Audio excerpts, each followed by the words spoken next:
The woman had died without pain, quietly, as a woman should, whose life had been blameless.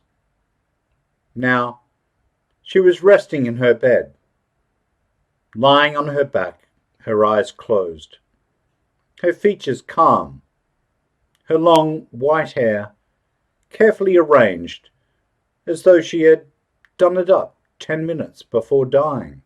The whole pale countenance of the dead woman was so collected, so calm, so resigned, that one could feel what a sweet soul had lived in that body, what a quiet existence this old soul had led, how easy and pure the death of this parent had been. Kneeling beside the bed, her son, a magistrate, with inflexible principles, and her daughter, Margarita, known as Sister Eulalie, were weeping as though their hearts would break. She had, from childhood up, armed them with a strict moral code, teaching them religion without weakness and duty without compromise.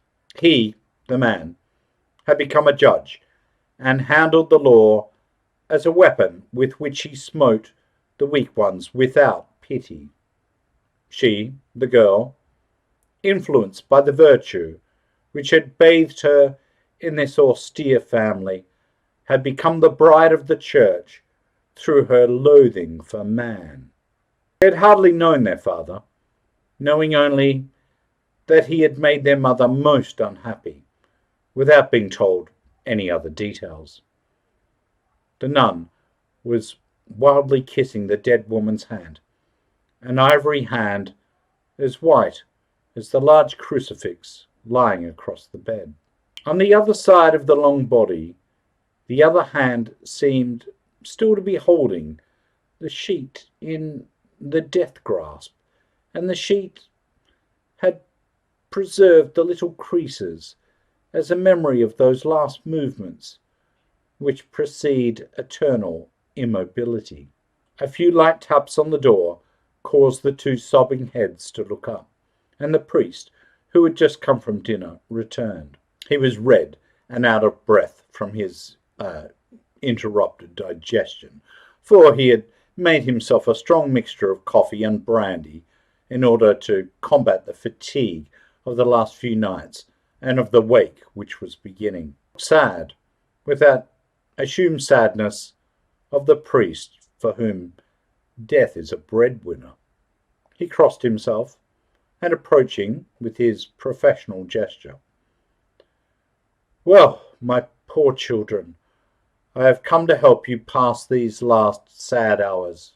But Sister Eulalie suddenly arose. "Thank you, Father, but my brother and I prefer to remain alone with her. It's our last chance to see her, and we wish to be together, all three of us, as we used to be, when we were small, and our poor mother—" Grief and tears stopped her. She could not continue. Once more serene, the priest bowed, thinking of his bed. "As you wish, my children."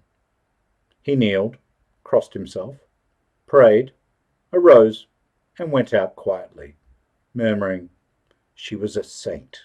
They remained alone, the dead woman and her children.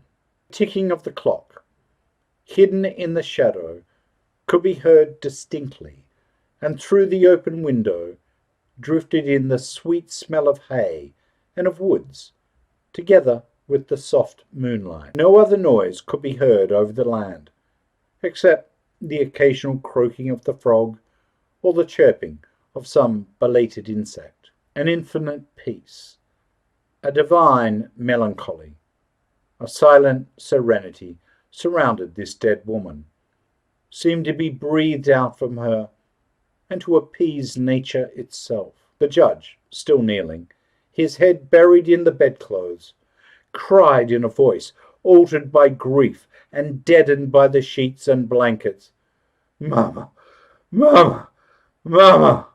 And his sister, frantically striking her forehead against the woodwork, convulsed, twitching and trembling as in an epileptic fit, moaned, "Jesus, Jesus, Mama, Jesus!"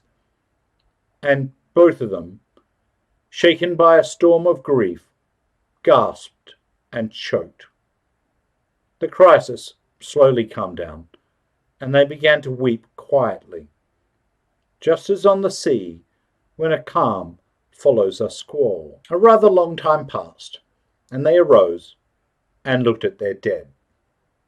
And the memories, those distant memories, yesterday so dear, today so torturing, came to their minds with all the little forgotten details, those little intimate, familiar details which bring back to life the one who is left. They recalled to each other circumstances, words, smiles, intonations of the mother who was no longer to speak to them. They saw her again happy and calm. They remembered things which she had said, and a little motion of the hand, like beating time, which she often used when emphasizing something important. And they loved her, as they never had loved her before. They measured the depth of their grief, and thus they discovered how lonely they would find themselves. It was their prop, their guide, their whole youth, all the best parts of their lives, which was disappearing. It was their bond with life, their mother, their mama, the connecting link with their forefathers, which they would thenceforth miss. They now became solitary, lonely beings.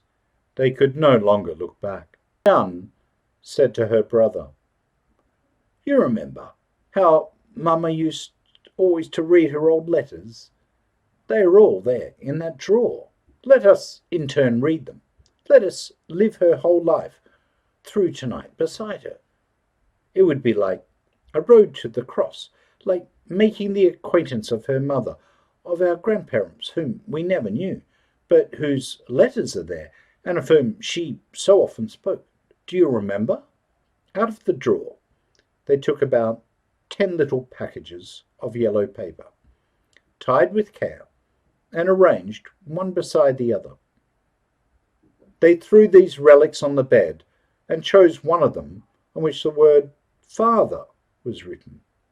They opened and read it. It was one of those old-fashioned letters which one finds in old family desk drawers, those epistles which smell of another century.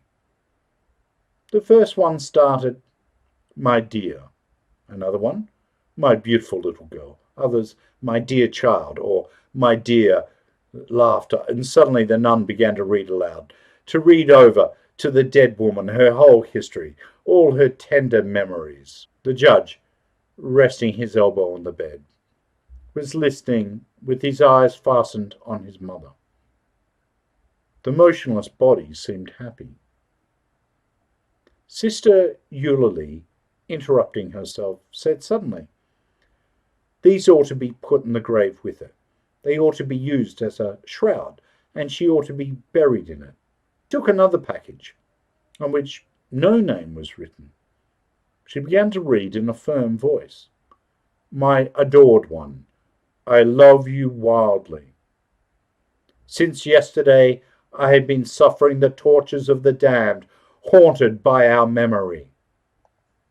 I feel your lips against mine, your eyes in mine, your breast against mine.